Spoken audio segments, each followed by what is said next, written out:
Here now to tell you about it is Walt Disney. Welcome. I guess you all know this little fella here. It's an old partnership. Mickey and I started out the first time many years ago. We've had a lot of our dreams come true. Now we want you to share with us our latest and greatest dream. That's it, right here. Disneyland. Seen from about 2,000 feet in the air and 10 months away. I want to tell you about it because later on in the show you'll find that Disneyland the place and Disneyland the TV show are all part of the same. Now on a site of 240 acres near the city of Anaheim in Southern California, right about in here, we've begun to build Disneyland the place. We hope that it will be unlike anything else on this earth. Fair, amusement park, an exhibition, a city from the Arabian Nights, metropolis from the future. In fact, a place of hopes and dreams, facts and fancy, all in one. Ladies and gentlemen, please welcome author and Disney historian Jeff Purdy.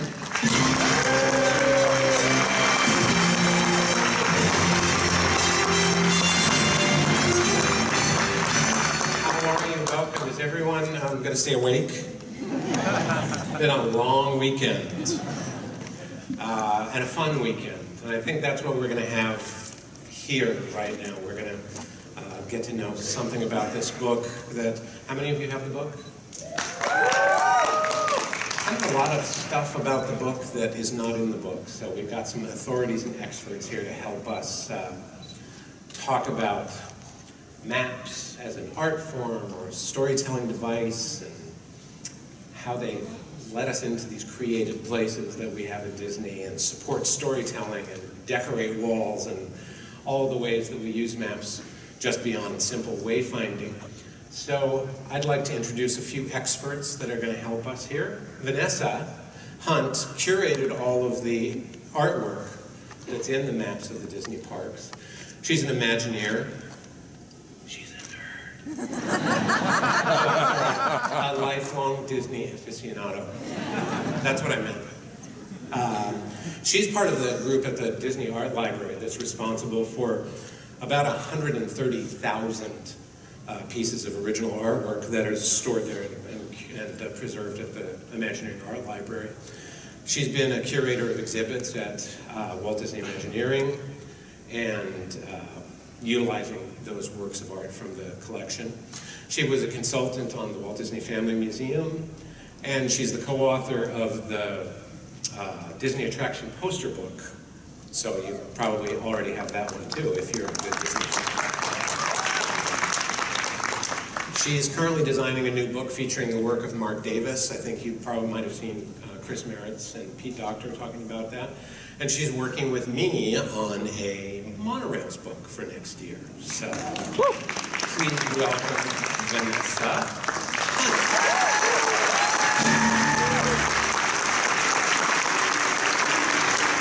Hi. How are you? Good. How are you? I'm good. I'm tired. Me too. Me too. There'll be no napping during this, though. That's not what I was promised. Well, we brought somebody else in. Well, you can nap if you want. We'll talk around you. We brought somebody else who has a little bit of experience with art and Walt Disney Imagineering. Our co-panel today is, he was a student at UCLA and the editor of the Daily Bruin newspaper when he was recruited to create an 1890s themed newspaper, the Disneyland News, a month before the park opened. And then when he graduated UCLA, he joined Disneyland in '56, and he held responsibility for most of the park's publicity and marketing materials. He's done some other stuff since then. He was the Vice President of Creative Development, Executive Vice President, and then President of Walt Disney Imagineering for 9 years. And he supervised the design and construction of Tokyo Disneyland, and Disney MGM Studios, and Disneyland, and Animal Kingdom. every park you can think of. Marty is actually the only person who's been at the opening of every Disney park. So that's pretty cool. And most recently with Hong Kong and Shanghai, and he was named a Disney Legend in 2001. So let's bring on Marty Sklar.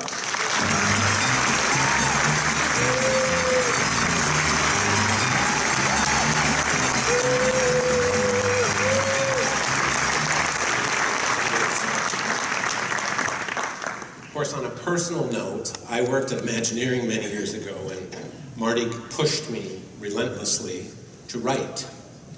So I owe a big chunk of my Disney career to Marty putting me on assignments to write things and sending things back with fearsome red flare pen notes all over them, which I learned to appreciate after a few years. I hope I made enough red pencil marks for you.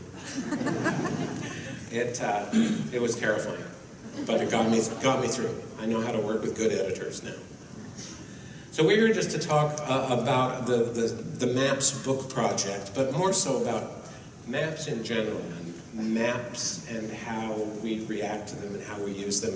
Vanessa and I were talking a little bit about I remember the first book I ever bought was The Phantom Toll Booth by Norton Juster, and you opened it and the end papers were a map of the lands beyond, Dictionopolis and Digitopolis, and the idea that maps are this sort of communicative device that we use on so many levels, and with Disney, since the beginning of Disneyland. So the clip we saw was Walt, of course, on the very first episode of the Disneyland TV program, and he was showing this piece. If you want to talk a little bit about that. Peter Ellen Shaw. This is one of my favorite pieces in our collection, actually. I work in the Imagineering Art Library, so we house all the original artwork, so I get to see this almost every day, which I still have to pinch myself about. But Do you get spoiled? a little bit, yeah. But Peter actually painted this. This is on a storyboard. This is what the animators or story artists at Animation use to pin their story sketches to. You all know what a storyboard is. It's about a, 4x8 corkboard. It's like a sound deadening board. Not a good substrate for artwork. Yeah. Has that made it hard to preserve? You've had it restored. It's gone through conservation, so it's pretty bomb-proof right now. Nothing's going to happen to it. But it's something that was probably needed pretty quickly to be on set, so Peter probably wasn't given a lot of time to paint it. His office was in the old animation building, so these were probably plentiful. They were very large and already framed. They have a gorgeous wood frame around them, so presentation ready. Marty, do you remember this piece? Well, of course, it was the second one. The first one, I think, is your next slide. It's Herb Ryman, the original drawing of Disneyland done over a weekend, literally.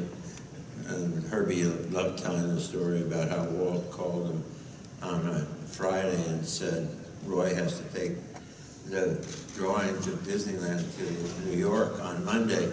And Herbie said, oh, I'd love to see them. And Walt said, you don't understand, you're going to do them.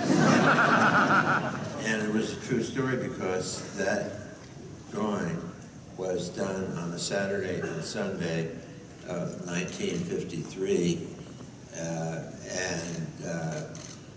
You probably remember that recently there was a fake drawing that was sold for $400,000 or something, which was not the original drawing of Disneyland. This is it. And it was done in pencil. And Herbie had a note on it that said, this is the drawing that Roy took to New York to raise the $17 million to fund Disneyland. Well, now that was another thing. Not that we were the slightest bit vexed about the sale of the original Disneyland map that was in every newspaper and all of that. As Marty said, it was not the original map. That's the original map. You didn't sell it. No, we still have it. We're keeping that forever.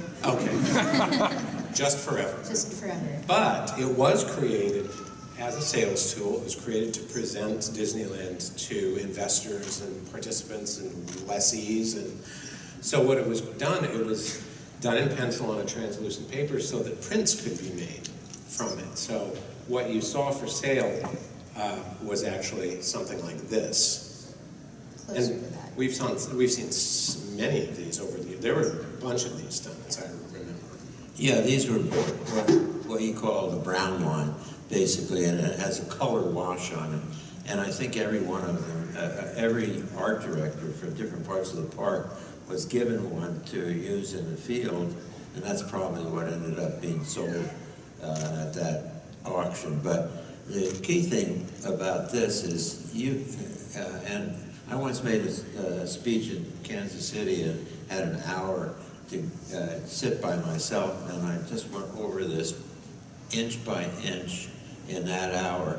There's so many things that were done, that were in his drawing that didn't get built in Disneyland until year 5 or year 6. It was all on Walt's head and came out in Herbie's wrist, you know.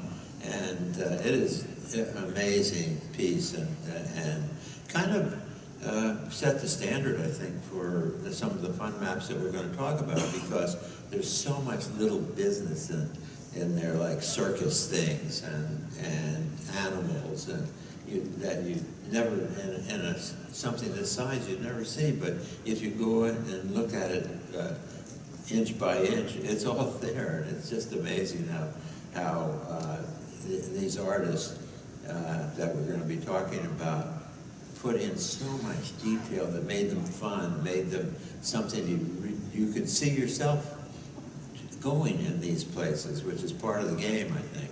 I think that's part of the joy of maps too. It's like the little storytelling devices all their own. And it's like Marty said, you look down into the depth.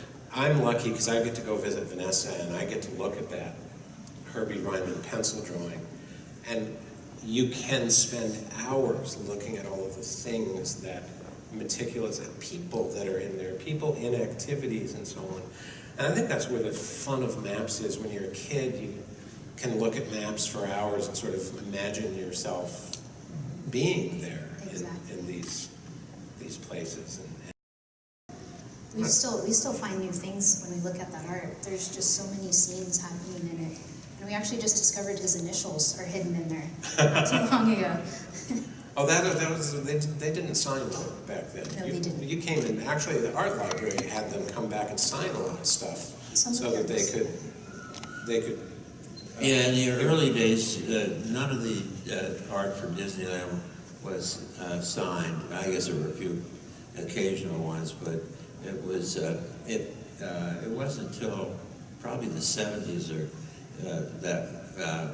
or 80s even that the artists started signing their work. And I think it was because it really represents not one person's work, even though the artwork might be, but it's really a collaboration as Imagineering works with a whole team effort. So I think it was thought, well, there's a whole team of people working on this. Why should one of them be signing the illustration for the whole project? Now, how many of you have or had or still have your Disneyland fun map or Walt Disney World? Oh, you got to get on eBay, guys.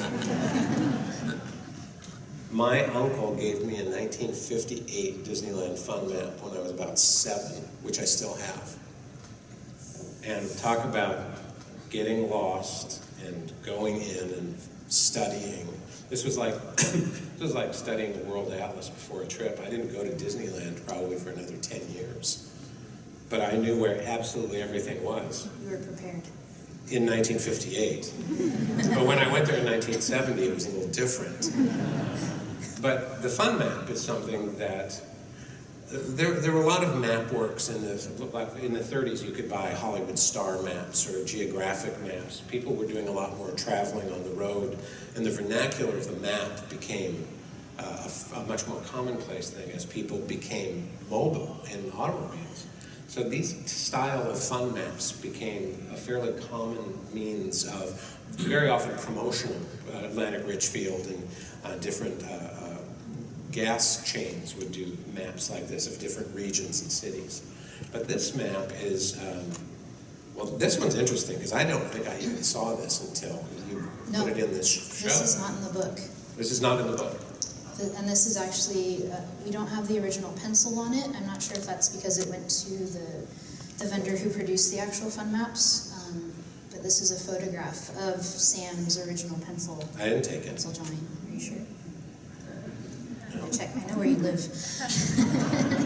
But you know, they're a souvenir. You buy it at Disneyland, and that was a lot of what Walt's whole philosophy, I think, about merchandise was. You want people to take it home and remember their trip and have it and refer to it and show their friends and be proud that they went there. And I think a lot of us have the massively thumbtack-hold fun maps. You know, Jeff, just to digress a little bit from that, your point is well taken. So many of these things were done for a variety of reasons. They were done to promote the parks. They were done as things to entice sponsors. And more than anything, Walt wanted to communicate about the park because we all forget now that Disneyland, even though Walt was on television talking about it, it wasn't that well, it wasn't perfectly known by everybody in the country and everybody in the world, like they come to this event.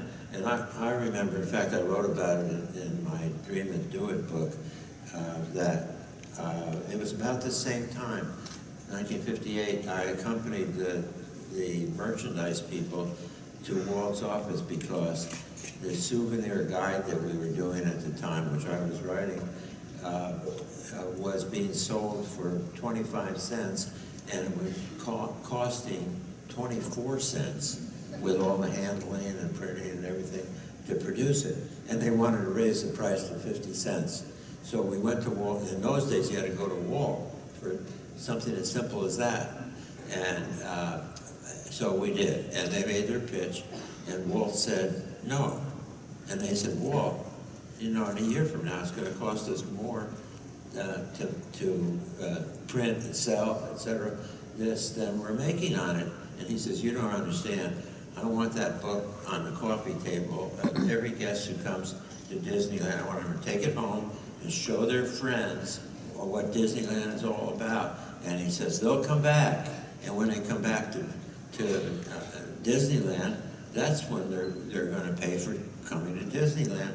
But why should we make another quarter on that one item? So he understood that many of these items were done to communicate what he wanted to do in the future, how he wanted people to think about the parks, and to see them as fun. Like, this is called a fun map of Disneyland because that's what it is. It's a lot of fun to look at and see all the detail in it. And Sam McKim, of course, was the king of detail, and not just the fun maps. Sam created the fun map, but everything that we did, you'd always find all this detail that was in the drawings that Sam did about the projects we were working on. Well, and Sam was an interesting guy. He was a multi-talented artist, all kinds of media, but once again, I think that he had this sense of what the whole experience was. He had just so much way of infusing his artwork. He did all of this story art. Lincoln was not ready at the time before the fair, so they took the audio tracks, and Sam did just a bunch of really sort of loose, fantastic color story sketches. But it's just amazing the sense of emotion and the sense of performance you could get just from doing a piece of artwork. But Sam started out as an actor. We're going to talk a little bit more about him. But the maps are sort of a hallmark of his work at Disney that we all sort of know him by. Sam started out as an actor, Little Sammy McKim, as a child actor. We're going to talk a little bit more about that in a bit. He was born in Vancouver and came to Hollywood and became a child actor. And I'd like to actually bring on another guest for us to talk a little bit about Sam and then talk about some of the other artists who contributed to all the maps of the Disney parks. Let's welcome our friend Matt McKim.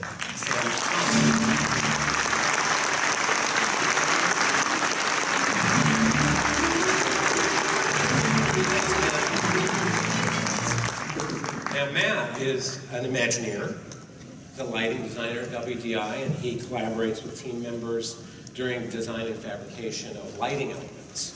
And I remember running into you a couple months ago at WDI, and I said, "What are you doing?" And he said, "It's shorter to tell you what I'm not doing," because he was going from Shanghai to Hong Kong to Florida to somewhere else, doing all of the lighting and installation for themed lighting in parks and resorts all over the world. He joined, started Imagineering about the same time, 1987. 87. Yep. And it's good that so far ahead in the future, we're still so damn good looking. Some people think so. But Matt is also a sculptor, a production designer, a very talented artist, a lighting designer, and contributing to projects, like I said, all over the world. Disneyland Paris, Indiana Jones, Toontown and Tokyo Disneyland, Pandora. Do you want to tell us the stuff you didn't work on? Was that faster? You're doing a good job. I unknowingly met Matt in 1987 or 86, first Disney Legends Award. Yes. At the studio. I posted a picture on Facebook of me at the first Disney Legends Award with Pluto. And Matt sends me a note and says, "Hey, you posted that picture of us." I didn't know that he was inside the costume. So we go back a long way. But Matt, I think probably the greatest appreciator of Sam McKim is probably you. And so we've kind of brought you out to walk us through a little bit about the fun maps. And, well, I wanted to talk a little about Sam's movie career for a minute. Oh, yes. So he actually had a career before he started at Disney. And a pretty big career. Actually, he did pretty well. He did pretty well. In 1935, he was joining his grandfather to go visit a relative at MGM. And while he was there, a casting director walked in. And he said, "Hey, kid, don't I know you?" He says, "You're in pictures, right?" And my dad, at 11 years old, he doesn't know why he said it, but he said, "No, but I'd like to be." And so then there was history. The guy wrote a letter of introduction, and his first picture was a 1935 20th Century Fox, though, Jane Withers movie called This Is the Life.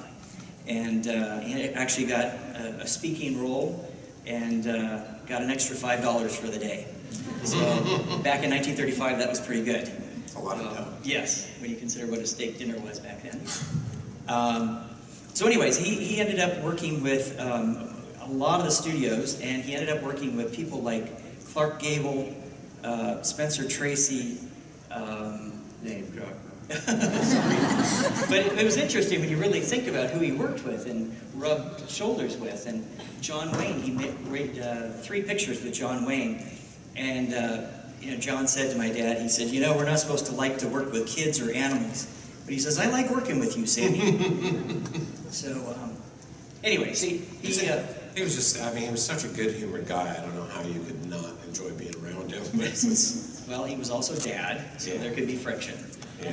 But I'll tell you, this is interesting. So with all of this history of the movies, 1952 was the last picture that he made. And John Ford was a friend of his, and he said, "Sammy, I'm going to give you a good role." So he got the script and was fitted with the costume for The Long Gray Line with Maureen O'Hara and Tyrone Power.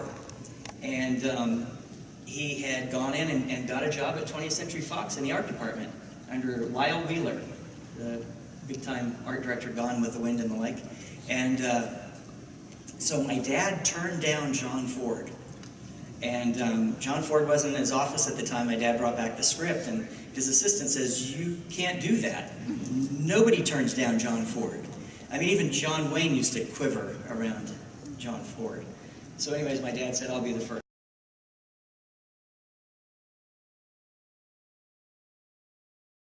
You don't realize I'm getting my dream. I'm going to be an artist. And so he went to work at 20th Century Fox. And the Christmas cards from John Ford ended. He never got another phone call. It was over. So Betrayer. yeah. But you know what? I think he was smart. I think he's smart to go in a direction that made him satisfied and happy. And I think his work is all just imbued with his. He just loved what he's doing in artwork. And here we have Vanessa. Tell us what this one is. I think this is the one I have at home.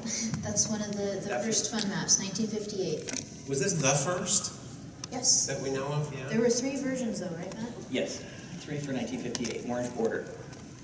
And then there's this one. 1962. Blue border is 62, right? 61 is pink. How many of you have this one? How many of you want this one? Vanessa, you've got extra ones in the art library you're giving away. This is like a home Well, call. I have one extra of one of them, but that's probably gonna go to Matt. He gets first dibs. Now, this isn't Sam's. Sam stopped doing it, right? Or did There was a pause. there's a pause where he didn't? They skipped a couple fun maps. Do you know why that was? Well, yes. So he was. Is it a bad story? No. It's a good story. So the first map, he started at the studio, and then the workload got heavy, so he took it home and was working on it in the evenings. And so he did the first map, he did all the versions, and on the original map, so it was pasted over the original. So all these iterations from 58 to 64 were pasted on top of the original. That's why you don't have the pencil art that that's a photograph Very of. likely. Because I remember asking about that at one point, and he said, "Oh, it got so many paste overs and stuff. I think I threw it away." Well, 66 came around and the company said they wanted a clean map, start over fresh. And my Right. dad said, I'm teaching at Art Center, my workload's too much, I can't do it. So it went to Colin. Colin Campbell. Yeah. Okay. This is the one I had when I was a kid from my first trip. I think the orange one. Thank you. And then we moved into, and who is this? That Charles Boyer? 70, this is I 70. think it might be Charles Boyer, but Is we're that not, Big Thunder not on the bottom? 100% sure. Yes, it is. Yeah. Yeah, so that's what, So it- 79. Charles Think- Boyer worked at Disneyland all those years and did a lot of marketing art and other wonderful pieces for the park. So it would make sense. He did a lot of Could be him. limited editions and things like that. You've seen lots of Chuck Boyer's stuff. This is what, 87, right? 87. And then we have, This Oh, is also this not is- the book. what, to explain this one, this is amazing, because I want it, even though it was Well, never you'll made. have to ask him. Matt, So, you want to tell it? Marty, you were probably involved in this too. This This is, was the 35th anniversary. Do you remember this? I don't remember specifically Okay. this one. 30th But anniversary. it was a fold-out. So know, very like the similar book to the cover. book. Pardon? Like the book cover, Matt. Yes. So you would fold out a left side and then a right side, and you could see the map of yesterday and the map of today, and then the references to what was coming. And what had been. I'm sorry. And what had been. And what had been. Which, by the way, I think we should point out, Walt loved to talk about things that were coming. Even at first map, the 1958 map, it has Liberty Street in it, it has Edison Square in it off Main Street, and it had those kind of things where Walt loved to talk about what was coming, supposedly, and of course a lot of it got diverted to the New York World's Fair. And your dad, I remember the first time I met him, he was doing sketches for the pre-show for the Lincoln show for the New York World's Fair for Jim Alger, who was one of the producers at the studio. And he did, Sam did the whole pre-show, which originally was shown at Disneyland, and I'm sure a lot of you saw that at the time. Many sketches of Lincoln that were black and white, a lot of them were black and white, but a whole series leading up to Lincoln actually doing the performance of the show. He was And this very is- proud of that. You should have been. Very proud of that. But the map, I mean, it's interesting because when we started at WTI, of course, we were the generation that had grown up with fun maps, and now there was Tony Baxter and people like that who had grown up with fun maps. So they're working on projects that they want to keep going and doing more fun maps on. And this one is the line work for, which one is this? This is Paris? the first one Nina Ravon did for Disneyland. Oh, that's Nina. So this is 1995. Nina Ravon. We're skipping forward a little bit, yeah. Yeah. So Nina took over the fun map tradition from Sam. I mean, Sam selected, she was taking art classes with him, is that right? Yeah, she had 2 of his classes up at Art Center. Yeah. Yeah. My God. So they knew each other well. So Sam passed the baton on to Nina. And she's another amazing Imagineering artist. Yes. So this is the color, This is the final color version, 40th anniversary. I remember that one. I have that one. Quit bragging. I have this one too. And this is also Nina. Yes, also Nina. Now, do you have this artwork? Do you have? I do. So it's, you have all of this preserved Yes, within the yes. collection as And well. she painted the base art's the colored version, and then it has an overlay with the line work. And then there's another overlay with all the copy and the banners that goes on top of it. Vanessa, I don't know if you talked about your archives there at Imagineering, and how many pieces of art you have originally, and how much digital work. Why don't you mention something about So that? I think Jeff mentioned at the beginning, there's 130,000 pieces approximately in the collection. So I think there's plenty for everyone. When you No. Yeah. So out of Try, Jeff. You're in trouble. Security. stop. I come in and Get off the Vanessa says, "Oh," I'm like, "What?" She says, "Yesterday was take whatever you want, We know. So out of that many pieces, about 80,000 is physical artwork. Everything else is digital, and a lot of what's being created now is done digitally. But there's still a handful of artists that will do, pencil drawings on tissue and then scan that and digitally color it. So we're still getting physical artwork in on a daily basis. And preservation and curatorial work and all of that in all your spare time. We do it all. We're a team of 3.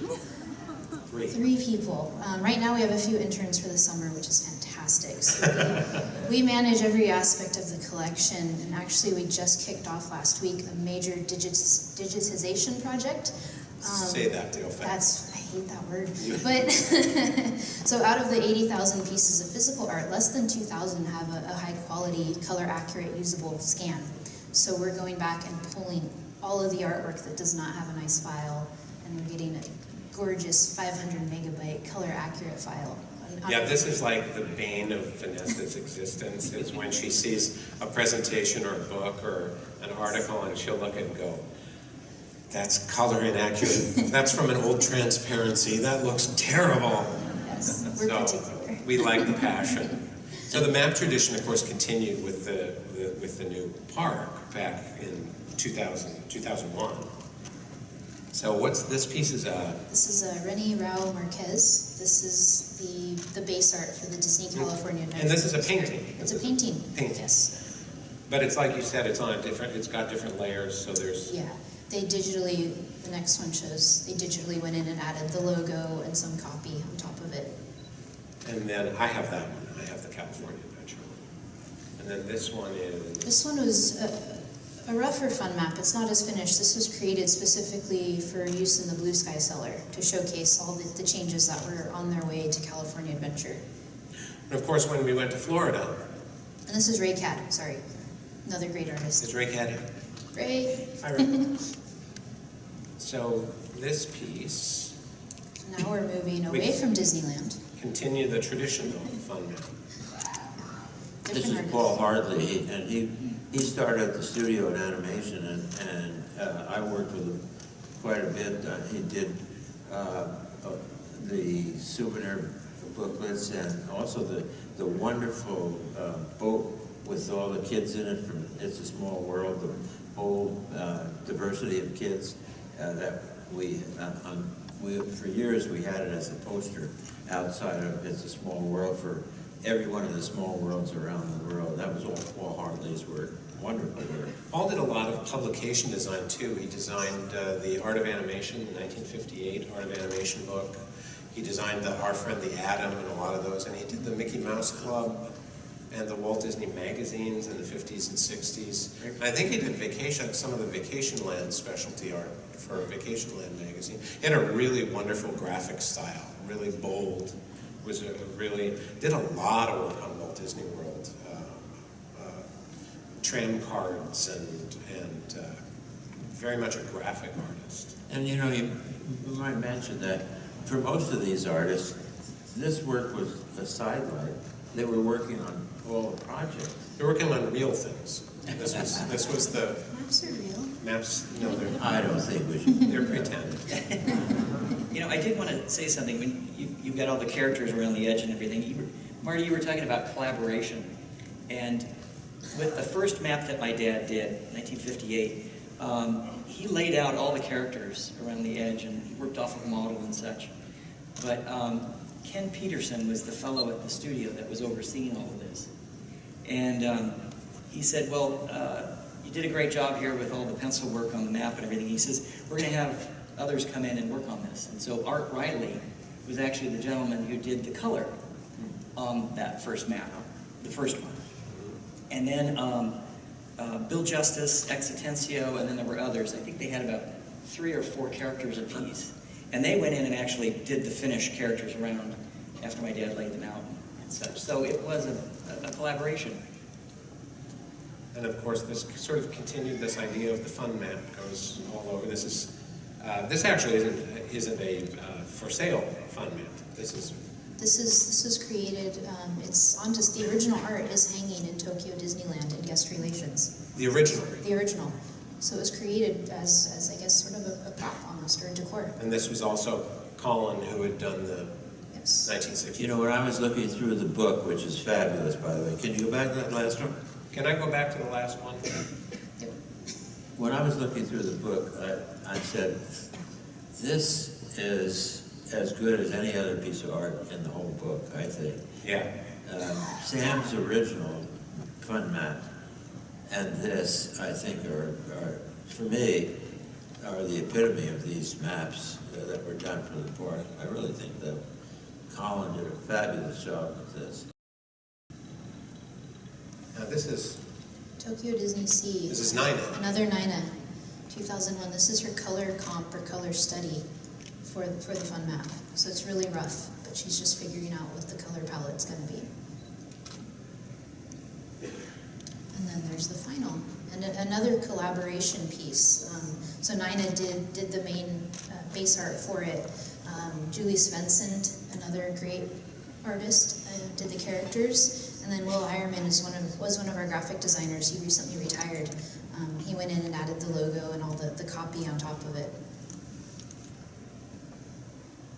And back to Sam. And we've got a Sam again many, many years later. What's this is? Now we're in Oh, this is the Disneyland. Disney Paris. Yeah. Yes, yes. So this one we did. This is the original ink work for it that we do have, and he drew it at full size. This is a big piece. Yeah, it's actually a little bit bigger and then it was reduced. I don't know what the percentage of it was, but yeah, it's a big piece. And so this was the last fun map that he did. Yes. And Steve Cargyle did the characters around the border. Collaboration. Another Nina. Yes, Nina again. And this one's for Hong Kong. And like you said before, Sam knew Nina, taught Nina, and then really sort of put her into the role of the map maker. Yeah. Well, and it's interesting to see she kept his style, and she even put his initials in the first fun map that she did. That's very kind of her. So I think the fun maps are so completely fascinating. Of course, that's because I was a nerd kid with fun maps. So I know this might surprise you horribly, but Marty Sklar is actually in demand for another panel. He has little of interest to say to any of us who are fans, but apparently they would like you to go and do the Imagineering Legends panel. So we're going to say goodbye to Marty, and thank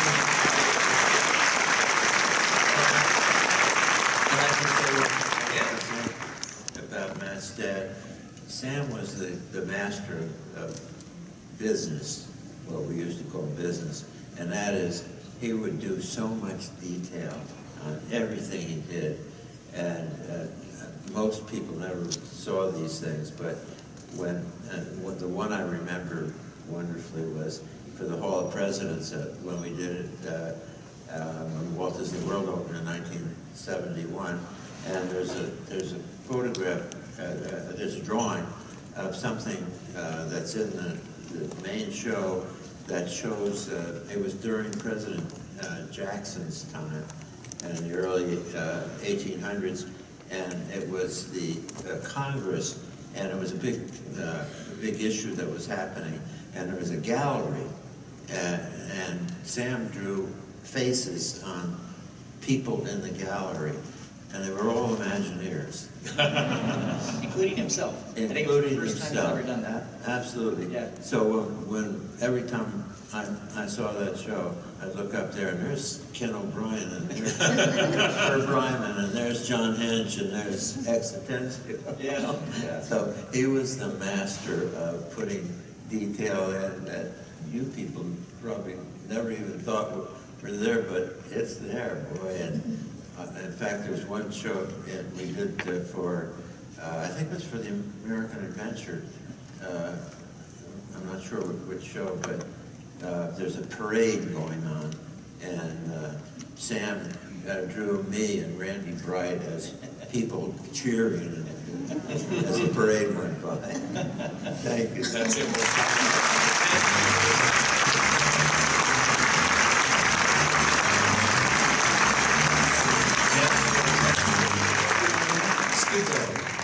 We thought we'd spin through some of the other kinds of map artworks that you've seen in the book, and some of the things that didn't make it into the book, and talk to Vanessa a little bit about what the curatorial idea was in terms of choosing and showing the art of this varied kind of map making. And of course, Matt's here to chime in because he kind of knows a lot. I mean, smart people are good. I think a lot of us have seen the Tom Sawyer Island map. I didn't realize probably until just a few years ago, because I think they're pretty rare. But Herb Ryman actually did the very first Tom Sawyer Island map. So this is a Ryman. I don't know, I haven't seen it. No. And that's not the original, that's a brown line. We have the pencil sketch too. So then they made a brown line copy, and it was then hand colored. And I can pick this up tomorrow? Nope. Part of the fascinating thing about artists too is I think that unless you know artists and you are an artist, you really don't, I mean, you're not supposed to see the complexities of what goes into it, but the thought processes that go into what seem like fairly simple decisions, like color palettes. So you see these roughs of these ideas of what are the color palettes going to be? How is that map going to look and feel? And these were, Claude did, now Matt and I were talking, I'm like, I thought that Sam did the maps, but then Claude did the color comps, and once again we talked about collaboration. Well, maybe they each did a chunk of it and passed it on to each other. Yeah. That happened a lot. A lot. Happened a lot. Yeah. So there you probably are familiar with that sort of shape language, but look at all the different Iterations. approaches to how this map could look, how it could be printed. And once again, remember, this was essentially a throwaway. You sort of got this to go on Tom Sawyer's Island and know where everything was, and Walt liked it because that's how you were supposed to explore. You got sort of a treasure map, and you got to explore the island. And then the final version there. It was also a fun piece that you could take home and save and talk about and share with your neighbors and friends. And I know you won't think I'm a total nerd when I tell you I have one framed. You do. Geek. But this sort of tradition continued. This is a Sam too, right? This is for Walt Disney World. Yes. This is Walt Disney World. And not in the book. Matt was kind enough to bring this over from his personal collection. But So this was a giveaway map for Treasure Island at Walt Disney World. Treasure Island, then Discovery Island, then not anything. Yes. Yes. It's actually closed island. Closed island. That goes with, Abandoned island. that goes with abandoned country, the former water park. Yes. But what I love too is just the attention to detail, those little spot illustrations and things. I have a friend who likes to walk through Disney parks and point at things and say, they didn't have to do that. And it's his way of appreciating these details that we look at and then probably don't notice. That's his way of noticing and appreciating. He'll go through with friends and point at things and say, they didn't have to do that. And that's a lot of what you see in this kind of artwork. Now this is a more recent one. This is It's 1995 for Walt Disney World, and I don't think this was one they printed for you to take home. I could be wrong, but this is printed and displayed in the park, so you can sort of figure out the island. oh, so it's like a board map, a map board. And who did this? Joe Warren. Oh, yeah. Now you probably might be more familiar with this one. Have you all seen this piece when they changed the? Pirates Lair. These were given away, I think, the first year or so when that reopened. And Chris Merritt is the artist on this, and he did it in the style of Sam and Claude's original piece. Even actually the skull and crossbone compass is very, the line work is very similar to how Sam drew, which is neat. Even the little Tech the Explorer's map type is the same. Yeah. It's great. Nice tribute. This wasn't a giveaway either, though. Was it? I don't think it was. This I is think another this one of is those hanging in the park as well. display board kind Yeah, of ones. yeah. So George Stokes and Mimi Sheen, who were in the graphics department at Imagineering, collaborated on this one. Now this is interesting. This is an attraction map. Yes. This is the map of where your route travels inside It's a Small World. And the first version of this was done for the World's Fair, and it was in the program book. Yes, and it had the Tower of the Souvenir Four program. Winds in that white blank spot in the middle. They added Oh. Paul Hartley's tower graphic. Well, Paul Hartley did this too, but Yeah, Paul, we were talking about Paul before, so this was, if you have the souvenir book from Small World from either the World's Fair or the park, this is like the end paper at the very beginning of it, and he pulled a lot of designs from Mary's art for that. from Mary Blair's stuff. Now this is Tokyo Disney. Yes, another attraction map. So this one's actually one of my favorites. It's a beautiful watercolor by Hani El Masri. I think that's how you say his name. Mm-hmm. And this was done for Sinbad's Seven Voyages, which is now Sinbad's Storybook Adventure At Disney Sea. at Tokyo Disney Sea. Yeah, there's a lot of fun scenes happening in that. Now who did this one? Yeah, you know, the funny thing is, I don't have much background on this. I never heard my dad talk much about it. This also is in the souvenir book that you could buy at Pirates for years and years and years. Yes. It was about the making of the attraction. It was almost like a show business souvenir book. They did one for Small World, they did one for Pirates, and every time I'd go to the park, I'd look for one for the Haunted Mansion, and they never did one. But it was all a backgrounder on how they came to design it and what the research they did and what audio animatronics were and behind the scenes photos.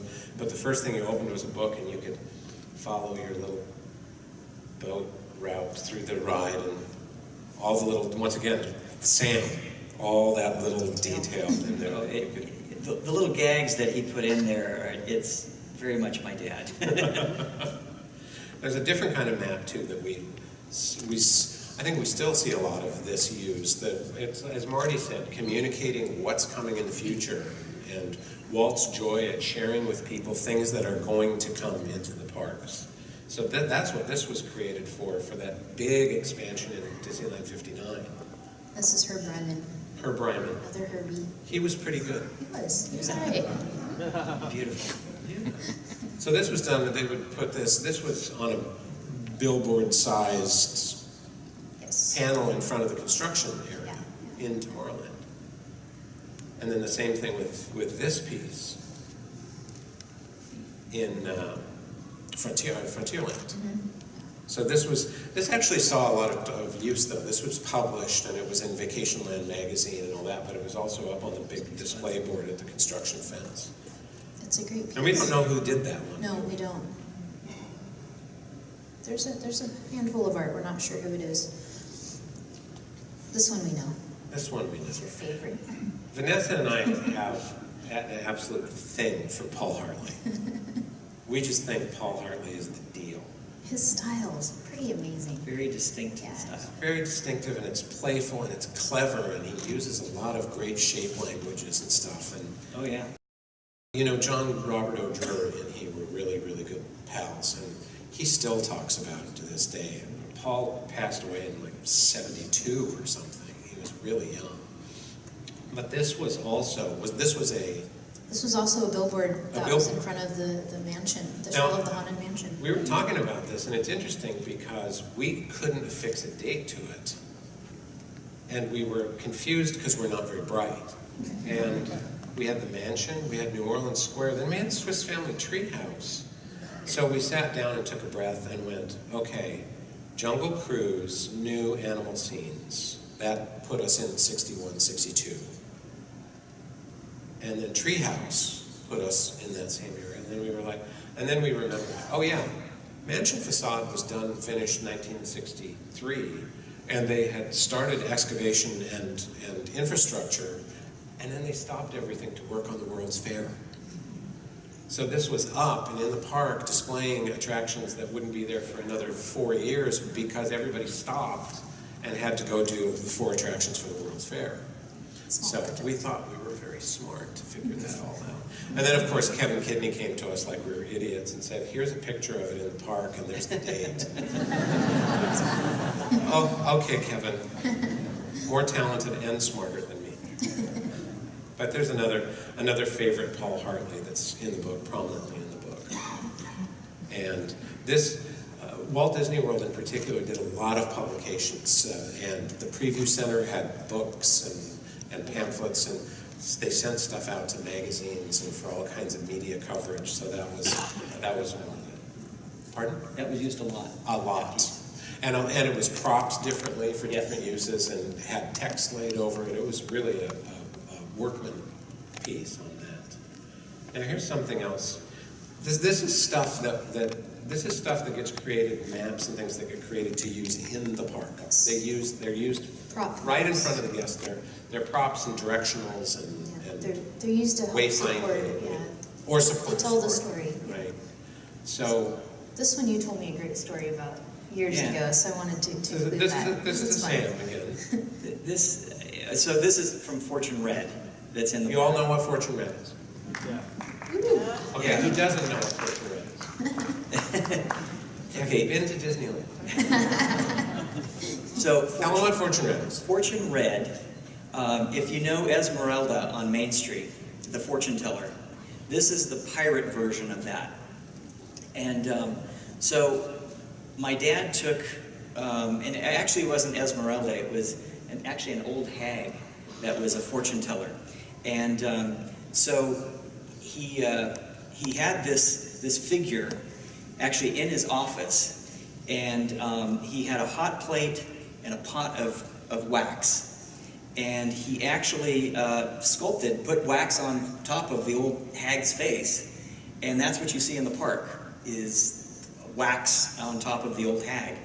And then Mapo created the hands. And then this map. So this was quite clever, I thought. My dad got a piece of cardboard with some paper on it. And he propped it up with this old hag, now a pirate. And he took the finger that was, I think it was a giant card, fortune card, that she was pointing to. But what he did was he attached a pencil to the finger and turned the machine on. And it actually made a line, this path you see in red, on the piece of paper. And then he took that and he created this map and cut out that path and backlit it. And that's how this guy follows exactly the path to the treasure. So he also in the office... Called reverse engineering. Yes, reverse engineering, exactly. And then with this new pirate, they've since changed it and kind of covered up some of it. But my dad actually hand-painted the tattoo on his chest and tattoos on his arms. And, and I believe, too, the pencil you probably have in the archives, but the actual painting of the map, I believe, is the original. That's in. It's in the machine. machines. Yeah, so that's an original Sam McKim that's in the Fortune Red machine at the park. Yeah. And then you used to get the cards that had your fortune and had the story of the Jolly Roger would be And he your did the artwork on that too. deliverable. And I believe it was Ex Atencio that actually wrote the text. text. Yeah. Yeah. Collaboration. This is Julie Svensson, once again another map. Vanessa, speak. Another map displayed in the park to Vanessa, show she's you. going to look at them. Yeah, well, it's so These are pretty. pretty. I love Julie's art. Julie's pretty it's cool. another Julie's traditional map. interesting. Julie's dad was Julius Svensson, Yes. who was a famous artist and Disney artist, and I think he taught at Cal Arts too. I believe he did. Yeah. So once again, just used as a wayfinding device, and it's in theme with the area. This one's really interesting because Vanessa showed me this, and I was like, I worked on Euro Disneyland, and I don't remember this. And she said, because it was just well, tell them about it. It's a display piece. It's a showpiece. It is. So this is the original pencil drawing. This was done by Jim Michelson, an amazing graphic artist. And the original is about probably 60 inches wide. So it's on the level of almost Herb Ryman's original, actually. You know, the level But of it's done detail and just the precise pencil work on it. But it's done in the era of Main Street. Yes. That's the thing Yes. that's fascinating to me about it. It's done in an 1890s version. Because it had to be displayed in the land. So they took this pencil, they photographed it, printed a photographic reproduction of it. That was hand-colored or hand-tinted, and that's what's installed in City Hall in Disneyland Paris. Did they change the name when they changed the park name? It still says Euro Disneyland on it. So Because you can still see that to this Because in day. 1890, that's what it was called. Now, this is one I saw a lot. You remember seeing John working on this back Yes. in 90. Absolutely. Yeah. But he did this on a piece of, I remember it's on some kind of fabric or something, isn't it? On linen or something? I haven't seen the original. The Oh, is it? original is installed in the Blue Lagoon restaurant in Disneyland Paris. So I've never seen it in person. I don't remember. And that's in the book, though, right? Yes. Because if you look at it up close, there's a lot of text shown on it, and I think at least the border is some kind of fabric or linen that's painted It and is. stuff. And Marty Sklar makes an appearance in the bottom beneath the Pirates of the Caribbean logo. John Horney is a little bit mischievous. Yes. Yes. He was really famous when we were kids, back at WED. You had to fill a timesheet out every week. And John hated bureaucracy, and he railed at administration, and he was the grouchy artist who begrudgingly took the paycheck that he got, and then complained and made fun of Marty and Mickey Steinberg and Michael Eisner and everybody else in the world. No, by these easy. elaborate cartoon, like editorial cartoons that he'd draw on his timesheet instead of filling out his timesheet. And of course, they all loved it. And it became something of the joke. John was sort of like the, it's the old court jester. He can get away with it because everybody loves him, So, And anticipation for those oh God, timesheets coming. what's Horny's timesheet look like this week? Yeah. It's another prop map. This is another Paris. Yes, another Paris map. So this one's actually inside Captain Nemo's Nautilus. And another prop map. You guys have probably seen this one. It's on the beach. When you first walk into the building and the boats are coming around the corner, it's sitting next to the little parrot on the shovel. This was done by Jeremy Fulton. And this is the thing I like about the book in particular, is the ability to show things where you can really look at the detail, because this is a ceiling dome mural. Yeah. You never get to look at the extensive, this is a Frank Armitage. For Tokyo Disney Sea, this is in the Teddy Roosevelt Lounge on board the SS Columbia. And Frank was also known for his illustrations for medical books. Yes. So talk about detail. I mean, the man... Meticulous. Meticulous. Well, and he had been a muralist too, and he had studied with Diego Rivera. Yes. So he was an incredibly talented guy. I did an interview with him when he retired the first time, and he told me all about his medical illustration. He got very interested in that, and he worked on Fantastic Voyage over at Fox because of his Oh. medical knowledge. So he told me that he helped do color styling and lighting, because that's what he did. He did like pictures of inside your guts where there's no light, and did color styling and lighting so that you could see arteries and veins and all that stuff. Fascinating guy. Yes. And this is another Tokyo Disney Sea mermaid. Sorry, we'll stop and talk about people we like for like, you know. He was a great guy. Yes. This is Richard Gutierrez, done in 2000. And is this is the revision of the attraction for the Yes, so this the is Hani the- al-Masri piece you showed before? Right. Was the first So then one. this is later, 2007, it became Sinbad's storybook voyage. So Chuck Ballou created some new maps. It became a little bit more cartoony. The last piece was a little more serious. So those are two props from inside the attraction, and then this is, I believe, in the queue. They have a printout of this, so it's Is this sort of like- another is this like attraction map a that shows mural you. or an entry? It's smaller than a mural. Actually. I've never been to Yeah. Tokyo, so don't hate me. It's the best. I want to go. Yeah.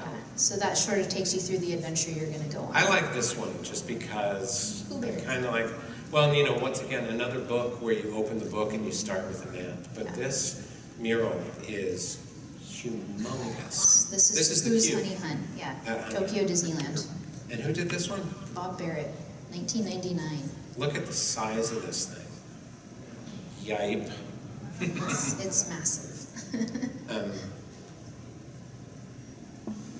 And then, of course, we sort of continue the tradition of the maps into Shanghai, right? Yes. So, but this is an earlier. This is early on. This was done by Luke Mayerand in 2008. So this is a blue sky map. Is this in the book? This is in the book, yeah. So this was before they really figured out what the park was going to be. So it's interesting that Luke chose a sort of overall aerial view, kind of like Kirby did with his first drawing of Disneyland. It's got a wonderful feel to it. I like the color scheme a lot. So Shanghai continues to use maps for wayfinding and storytelling. Yeah, it's for the Alice in Wonderland maze. And I'm not sure if this is displayed in the park or how this is used. I can't read it. This is Mike Peraza, 2009. I read it for you. Thank you for that stuff. And then back to pirate maps. This one's also by Luke Mayerand, did the base art and the line art for it. And then Jeff, I'm going to butcher his name, Leanin Weber, one of our talented graphics designers. Say it like you're a cartoon German, it helps. You say Nienenweber. Then see how it flows right out? So Luke and Jeff collaborated on this one.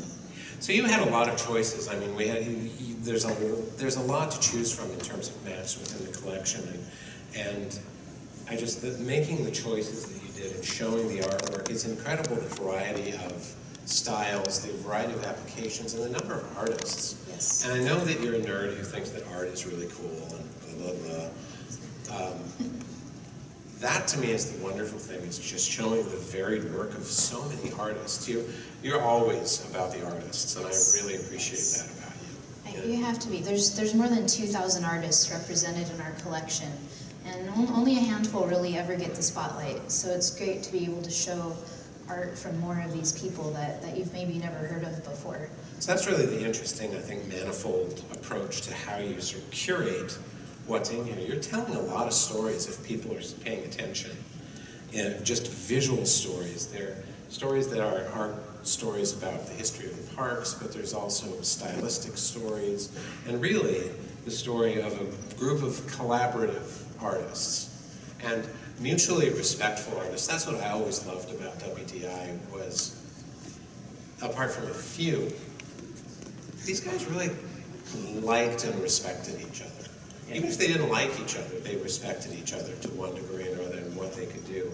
So this is like, it's like Marty said, you see their big work writ large, but these little sort of sideline projects carry a lot of weight.